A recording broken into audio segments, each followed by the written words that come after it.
Oke, kita langsung ke video pembahasan. Nah, kali ini kita akan bahas ini nih, faktor dan kelipatan.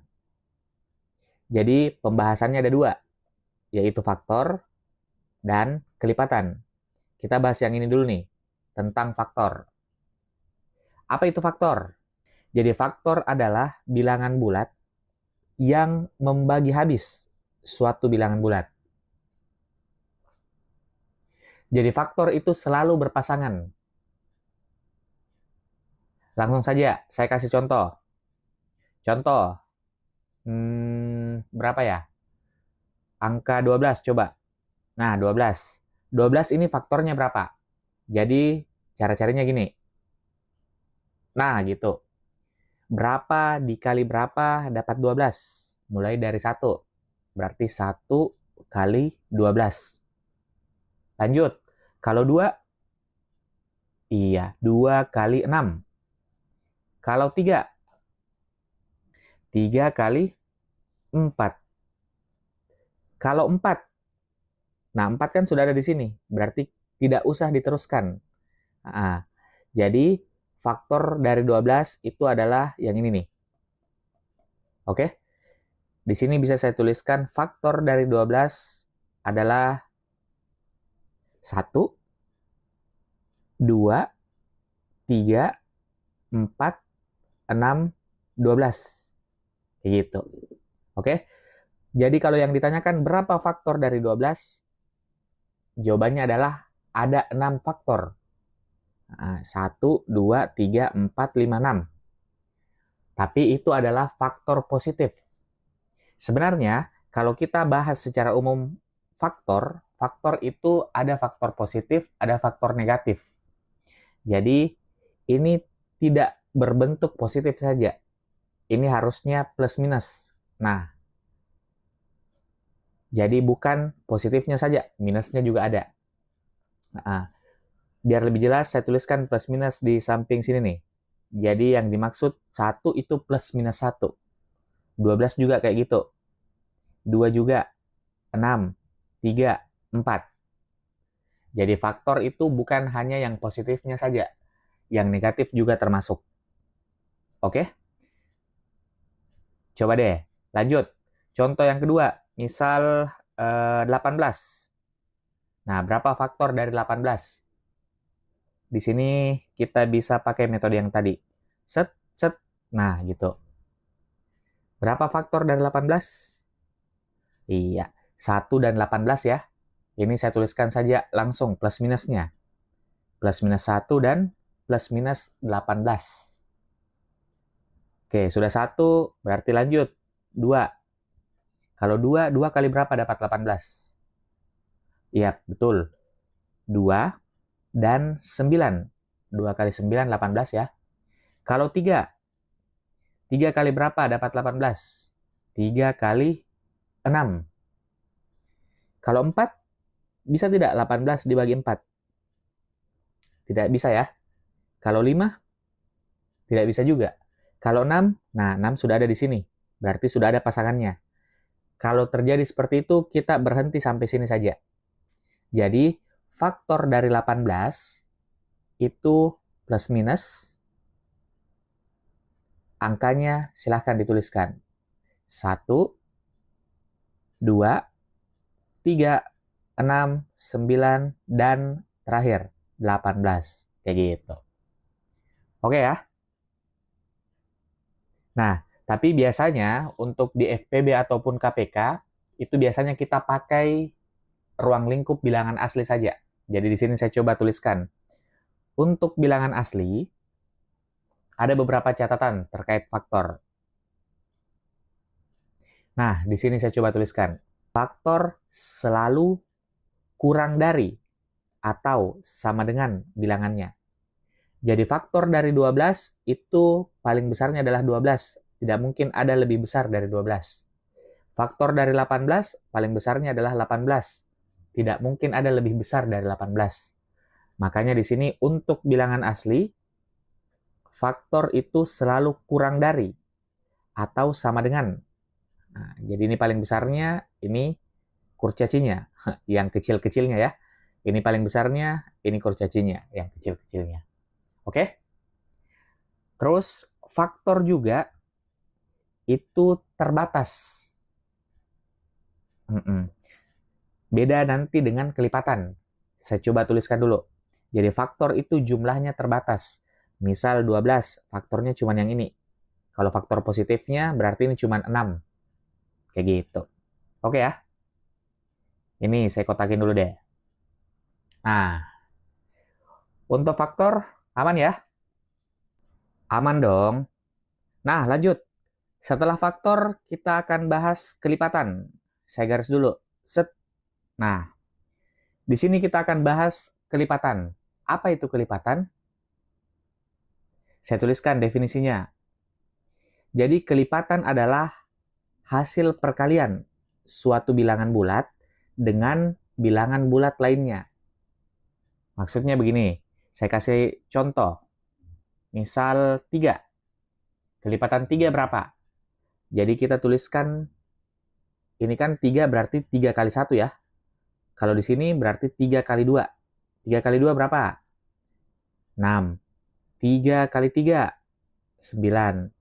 3 kali 4, 12. Selanjutnya, 15. Jadi, itu yang dimaksud kelipatan adalah hasil perkalian suatu bilangan bulat dengan bilangan bulat lainnya. Atau kalau kalian mau berpikir, oh ini tambah 3, ini tambah 3, ini tambah 3, itu juga boleh-boleh saja. Oke ya? Tapi sama seperti faktor, faktor tadi ada faktor positif, ada faktor negatif. Kelipatan juga seperti itu. Ini adalah kelipatan yang positifnya. Berarti ada yang sebelah sini dong. Ini saya kasih batas. Set. Kalau tadi dari sini ke sini plus 3, berarti dari sini ke sini min 3. 3 kurang 3. Nah, berapa tuh? Yap, betul. 0. Langsung saja, selanjutnya, sebelah kiri di sini berapa? Kurang 3. Jadinya minus 3. Kurang 3 lagi, minus 6. Kurang 3 lagi, minus 9. Minus 3 lagi, minus 12. Nah, untuk bagian sini nih, ini namanya kelipatan positif. Untuk bagian sini, ini namanya kelipatan negatif. Kalau yang ini, nah, ini netral. Jadi 0 tidak masuk positif, tidak masuk negatif. Oke? Lanjut. Contoh kedua. Misal angkanya berapa ya? Yang kecil-kecil aja deh. 2. Saya tuliskan di sini. Berapa kelipatan 2? Yang positifnya dulu. Berarti 4, 6, 8, 10. Kalau sebelah kirinya, ini saya kasih garis dulu. Set. Berarti 0, min 2, min 4, min 6, min 8. Jadi 0 langsung saja saya kasih warna hijau, supaya teman sama yang di atas. Oke ya? Nah, seperti yang tadi, bagian sini, ini namanya netral. Ya. Kalau yang ini kelipatan positif. Sama-sama ya. Kalau bagian sini, ini namanya kelipatan negatif. Harusnya gampang lah dipahami untuk contoh kelipatan. Terus poin kesimpulannya apa? Poin kesimpulannya begini. Sama kayak tadi ya, saya tuliskan untuk bilangan asli. Karena nantinya penerapan di FPB dan KPK kita akan bahas dalam domain bilangan asli. Jadi untuk bilangan asli, kelipatan itu selalu lebih dari atau sama dengan bilangannya. Nah, jadi bilangan asli itu, saya ingatkan kembali, dia mulai dari 1, 2, 3, 4, 5, dan seterusnya. Jadi untuk bilangan asli, kelipatan itu pasti selalu lebih dari atau sama dengan. Selalu lebih dari atau sama dengan bilangannya. Oke, saya tuliskan. Terus, kelipatan juga, dia tidak terbatas. Karena ini bisa diteruskan. Ini juga bisa diteruskan. Kalau ini terusannya ada 12, 14, 16, dan seterusnya. Kalau yang bagian di atas, kalau diteruskan juga bisa. Jadinya 18, 21, 24, dan seterusnya. Oke? Jadi untuk kelipatan, dia tidak terbatas. Oke ya? Ini saya kotakin. Set. Jadi kalian bisa lihat komparasinya di sini. Untuk bilangan asli yang bagian faktor, dia selalu kurang dari atau sama dengan bilangannya. Kalau kelipatan selalu lebih dari atau sama dengan bilangannya. Oke? Bedanya di sini. Terus yang kedua, kalau faktor itu jumlahnya terbatas. Kalau kelipatan jumlahnya tidak terbatas. Oke, boy. Nah, selanjutnya. Ini ada materi terkait bilangan prima dan bilangan komposit. Ini juga penting untuk kita membahas FPB dan KPK di video berikutnya. Nah, bilangan prima dan bilangan komposit, ini saya coba jelaskan pakai diagram Venn. Sekalian saya coba ingatkan kembali. Misal, di sini saya gambar lingkaran. Ini adalah bilangan asli. Ingat ya, bilangan asli itu adalah bilangan hitung. Jadi dia mulai dari angka 1, 2, 3, 4, 5, dan seterusnya. Nah, di dalam bilangan asli, itu ada ruang lingkup. Ini nih. Ada ruang lingkup bilangan prima. Dan di sini ada bilangan komposit. Dan yang terakhir di sini, beda sendiri, ada angka 1. Jadi kalau kita lihat diagram Venn-nya, angka 1 ini tidak termasuk bilangan prima dan tidak termasuk bilangan komposit. Nah, sekarang kita bahas di bilangan prima. Saya kasih biru deh. Set. Nah, gitu. Bilangan prima apa contohnya? Contohnya adalah ini. 2, 3, 5, 7, dan seterusnya. Nah, sebenarnya apa sih definisi dari bilangan prima? Jadi bilangan prima itu bilangan yang memiliki tepat 2 faktor. Saya coba tuliskan. Jadi dia memiliki 2 faktor. Saya tekankan di sini 2 faktor positif. Karena tadi di sini pada saat kita bahas faktor ada faktor negatif ya. Nah, tapi untuk bilangan prima di sini saya tekankan punya 2 faktor positif. Yaitu ini. Yang pertama adalah bilangan 1 dan yang kedua adalah dirinya sendiri. Jadi angka yang saya tulis ini itu adalah bilangan yang memiliki 2 faktor. 2 itu bisa dibagi 1, bisa dibagi 2. Berarti faktornya ini dan ini. Oke? 3, yaitu 1 kali 3. Berarti dia bisa dibagi 1, bisa dibagi 3. Berarti dia memiliki tepat 2 faktor. Kalau 4 ini bisa 1 kali 4, bisa 2 kali 2. Berarti 4 itu punya lebih dari 2 faktor. Nah, faktor dari 4 yaitu 1, 2, dan 4. Nah, jadi 4 itu bukan bilangan prima. Ngerti ya? Oke. Selanjutnya ada yang namanya bilangan komposit. Nah, itu dia. Saya kasih biru juga, seperti yang di atas. Nah, bilangan komposit, itu apa contohnya? Bilangan komposit itu, dia mulai dari ini. 4, 6, 8, dan seterusnya. Apa definisi dari bilangan komposit?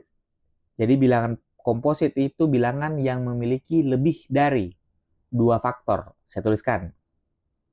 Jadi dia punya lebih dari 2 faktor positif. 4. Tadi faktornya bisa 1, 2, 4. Nah, berarti dia punya lebih dari 2 faktor. 6 juga. Bisa 1 sama 6. Bisa 2 sama 3. Nah, berarti dia memiliki lebih dari 2 faktor. 8. Berarti 1, 8 sama 2, 4. Dia juga memiliki lebih dari 2 faktor. Apakah bilangan komposit selalu genap? Nah, tidak selamanya. Contoh 9. 9 ini dia bilangan ganjil, tapi dia juga bilangan komposit.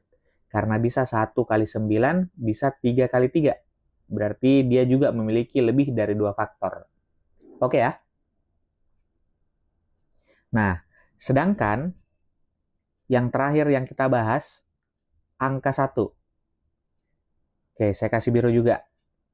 Kalau kita lihat gambarnya, angka 1 ini, saya tuliskan begini. Dia bukan prima, dia juga bukan komposit. Kelihatan ya dari gambar, 1 ini tidak masuk di dalam ruang lingkup bilangan prima dan tidak masuk di dalam ruang lingkup bilangan komposit. Oke? Jadi dia bukan prima, bukan komposit. Kenapa bisa? Karena angka 1 ini nih, hanya punya 1 faktor positif.